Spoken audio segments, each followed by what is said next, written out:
matin, bienvenue à la matinale. On est ensemble avec Stéphane Kéry. Quelle joie de vous accueillir pour un moment béni, alors qu'on partage la parole, alors qu'on loue ensemble, on prie ensemble à différents endroits. Alors merci de me dire d'où vous êtes, le pays, la ville. Merci d'être connecté à des distances incroyables. C'est magnifique de vous voir connectés en aussi grand nombre. Et n'hésitez pas à m'envoyer vos sujets de prière sur les infos qui apparaissent maintenant au bas de l'écran. On va démarrer avec ce chant que vous connaissez bien. Tu es ma force. J'aime bien ce chant, ça va un peu avec le thème de ce matin. Alors on y va ensemble, notre petite flèche du bas pour les paroles. On y va.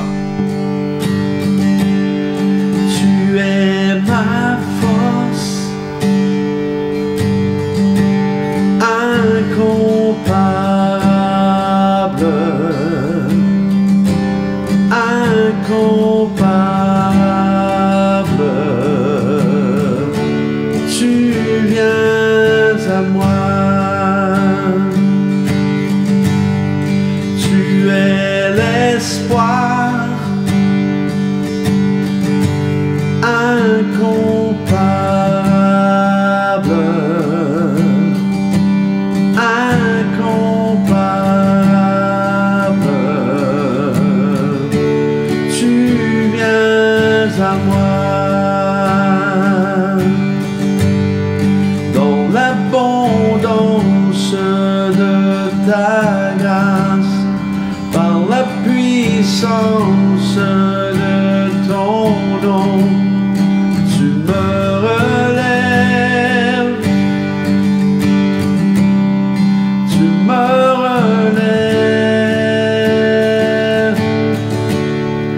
Amour divin, inébranlable, intarissable,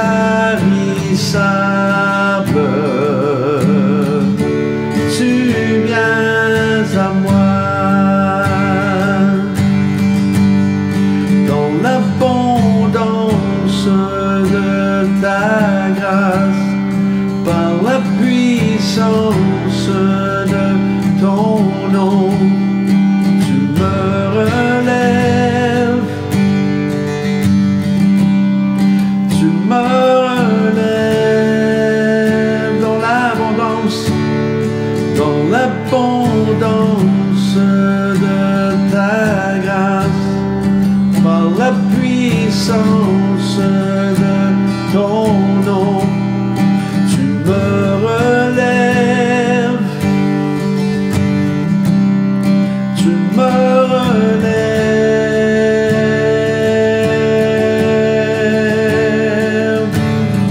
Ta bonté, Seigneur, s'élève jusqu'aux cieux. Ta fidélité atteint les nuées.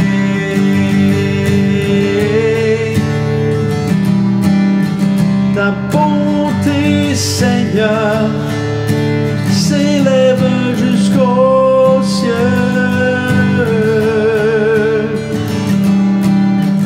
Ta fidélité atteint les nuées.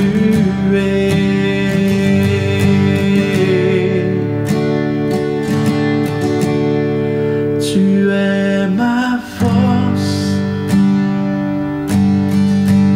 incomparable, incomparable. Tu viens à moi. Tu es l'espoir, tu es l'espoir, incomparable, incomparable. Tu viens à moi.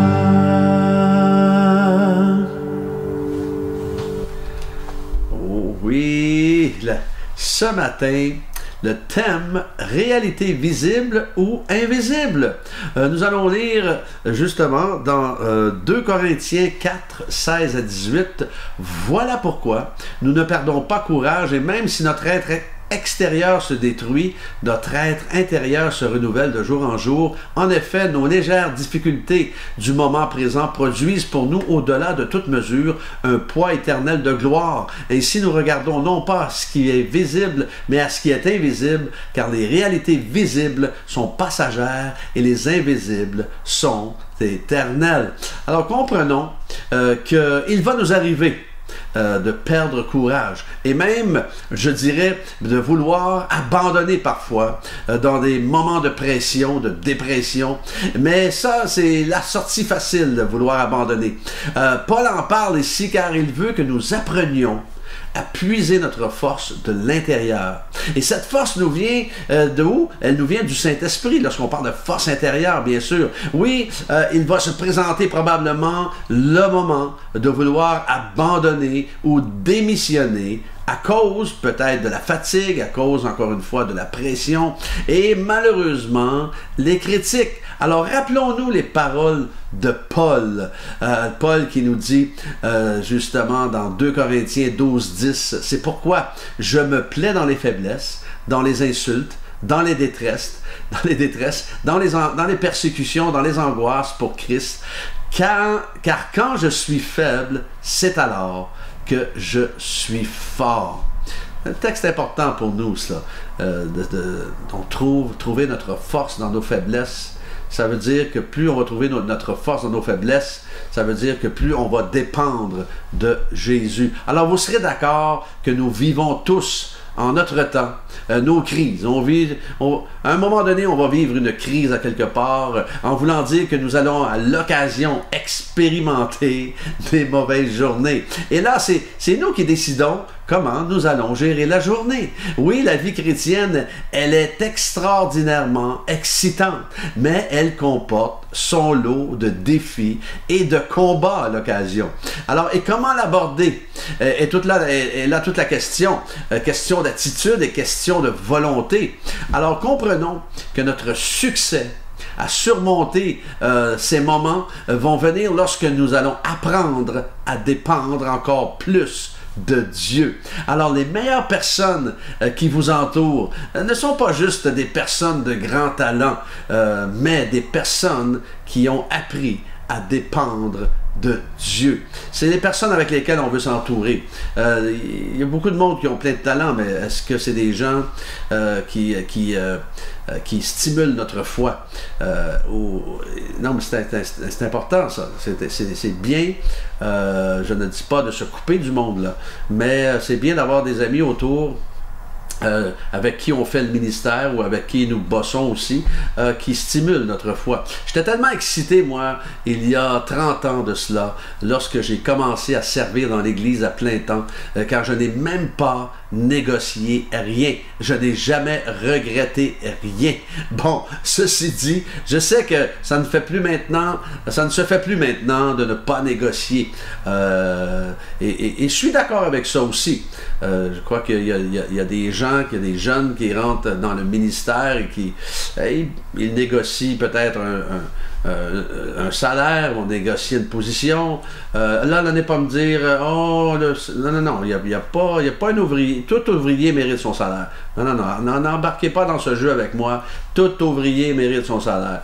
Alors, vous travaillez, tous les gens travaillent, ils reçoivent un salaire. Ceux qui travaillent dans le ministère doivent recevoir un salaire. Alors, je crois que ça fait partie d'une évolution sage de le faire. Et ce, sans perdre non plus ce côté obéissance à l'appel, bien sûr. Je crois que c'est non seulement correct de le faire, mais aussi un bon témoignage de bien faire les choses.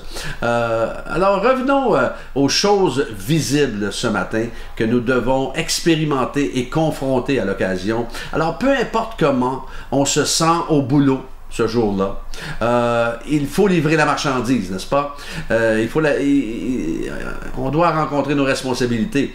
Et comme quelqu'un disait, la vie, ce n'est pas juste une question de feeling, mais aussi une question d'obéissance et de responsabilité. Et ce que je veux dire, en fait, c'est de ne pas écouter parfois, de ne pas s'écouter. Parfois par rapport à comment on se sent. Parce que oui, il va y avoir des moments où on veut tout envoyer promener, mais il faut contrôler nos émotions et ce n'est pas nécessaire que tout le monde sache que vous n'allez pas bien ce jour-là ou de savoir ce que vous vivez. Pas nécessaire, pas nécessaire. Gardez ça entre vous et Dieu. Gardez la joie. Faites-vous sécher les dents. Gardez le sourire. Et dernièrement, je vous dirais aujourd'hui, apprenez à relaxer et ne pas être toujours à fond la caisse parce que cette société nous demande d'être à fond la caisse tout le temps, la tête dans le guidon. Moi, j'ai vu beaucoup de personnes de ce qu'on appelle en anglais on les appelle en anglais des workaholics ou en français on dit des bourreaux de travail. Piqués du nez, qui ont laissé soit le ministère, ils ont laissé leur travail, leur position, parce qu'ils n'ont pas su apprendre à relaxer quand c'était le temps de relaxer. Et je vais vous encourager aujourd'hui à focaliser sur les réalités invisibles, éternelles, et non des réalités passagères, parce que, ça le dit, ça va être des réalités visible, c'est passager. On ne peut pas vivre là-dessus, on ne peut pas appuyer notre foi là-dessus. Mais notre espérance est dans les réalités invisibles. C'est là notre espérance, c'est là notre espoir, et c'est là la certitude des choses extraordinaires à venir. Et moi, je veux vous souhaiter ce matin, je veux que vous restiez connectés à celui qui a déjà préparé d'avance un endroit, une place où on va fêter ça au banquet de l'agneau. Et on va vivre pour l'éternité avec lui, dans sa présence. Et comme je l'ai déjà dit, ça ne sera pas sur un nuage avec une harpe, comme certains le décrivent, à manger du fromage à la crème. Non. Ça va être des moments bénis où on va être occupé. Et je crois que ça va être magnifique. Et je veux vous encourager à rester focalisé sur les choses justement à venir, extraordinaires, invisibles. Alors, gardez le cap, restez focalisés, restez focalisés. On va prier ce matin, si vous voulez bien. Seigneur, nous prions pour Jonathan, alors qu'il a des symptômes de virus. Merci de lui enlever tous symptômes. Merci qu'il n'y ait pas de conséquences à ces symptômes-là, qu'ils soient complètement restaurés et guéris de la tête aux pieds, qu'ils reçoivent de toi. Double portion de ta présence maintenant. Seigneur, nous prions pour Anne qui a été opérée au niveau de la moelle épinière et du cerveau. Seigneur, merci de poser ta main sur Anne maintenant. Merci de la restaurer. Merci de la relever complètement et entièrement. Enlève-lui toute douleur. Enlève-lui, Seigneur, tout ce qui ne fonctionne pas. Et restaure-la de la tête aux pieds. Dans le nom de Jésus maintenant. Merci pour Anthony, qui a des douleurs à l'abdomen du côté gauche, alors que les médecins ne trouvent pas ce qui ne va pas. Seigneur, je prie, Seigneur, nous prions ensemble que tu fasses une œuvre extraordinaire et que cette guérison prenne place maintenant dans son corps. Qu'Anthony reçoive de toi double portion de ta présence et qu'il soit complètement guéri. Déploie la puissance de ta guérison dans les corps malades ce matin. Que ceux qui sont connectés, qui sont malades, reçoivent de toi une complète et entière guérison maintenant. dans le nom de Jésus. Merci pour mes frères et sœurs connectés en ce moment, de les combler, de les bénir, de les guider tout au long de cette journée et qu'ils puissent focaliser sur ce qui est invisible. Bien sûr, en ne négligeant pas ce qui est visible. Je les confie entre tes mains, que ta bénédiction les accompagne tout au long de cette journée.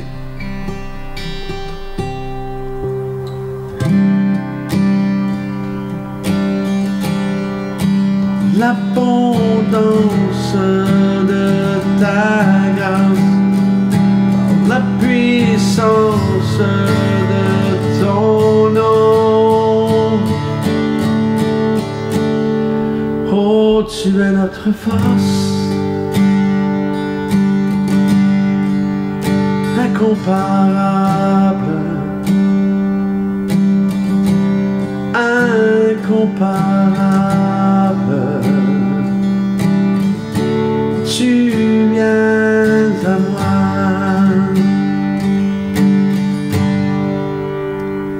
Est-ce que je peux vous souhaiter une excellente journée bénie au-delà de vos attentes? Que Dieu vous accompagne et Dieu voulant. Demain matin, on est ensemble.